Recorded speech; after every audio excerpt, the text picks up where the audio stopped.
আসছি পরের খবরে। বাঁশদ্রোণীতে এক ব্যক্তির দেহ উদ্ধার ঘিরে চাঞ্চল্য ছড়িয়েছে। জমি বিবাদের জেরে খুন, এমনটাই প্রাথমিকভাবে মনে করছে পুলিশ। গলা কেটে খুন করা হয়েছে সেই ব্যক্তিকে, পুলিশ সূত্রে এমনটাই খবর। এবং বাড়িতে একাই থাকতেন নিহত ব্যক্তি। বাঁশদ্রোণীতে এক ব্যক্তির দেহ উদ্ধার ঘিরে চাঞ্চল্য। জমি বিবাদের জেরে খুনের অভিযোগ বলে পুলিশের প্রাথমিক অনুমান। পুলিশ সূত্রে খবর যে গলা কেটে খুন করা হয়েছে ব্যক্তিকে। ফোনে রয়েছেন প্রতিনিধি রিয়া মাঝি। রিয়া, ঠিক কি জানা যাচ্ছে পুলিশ সূত্রে? যে জমি বিবাদের কারণেই এই খুন বলে প্রাথমিক অনুমানে উঠে এসেছে পুলিশের। এবং সোনালী পার্কে যে উন্নয়ন সমিতি রয়েছে সেখানেই বাড়িতে থাকতেন এই ব্যক্তি।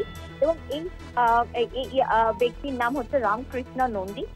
প্রায় 50-55 বছর বয়স এই ব্যক্তির। এবং আজকে সকালে তাকে গলা কাটা অবস্থায় উদ্ধার করে এবং বাঁশদ্রোণী থানার পুলিশ তাকে উদ্ধার করে। ইতিমধ্যেই তাকে পিএম এর জন্য পাঠানো হয়েছে। এবং একই সঙ্গে তোমাকে জানিয়ে রাখবো যে সেখানকার যে আশেপাশে যে সিসিটিভি রয়েছে সেই সিসিটিভিও চেক করা হচ্ছে এবং আশেপাশে যারা স্থানীয়রা রয়েছে তাদেরকে জিজ্ঞাসাবাদ করা হচ্ছে।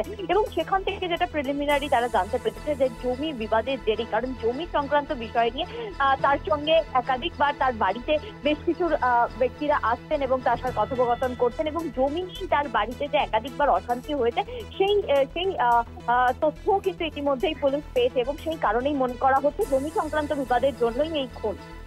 ধন্যবাদ রিয়া। কথা বললাম প্রতিনিধি রিয়া মাঝির সঙ্গে।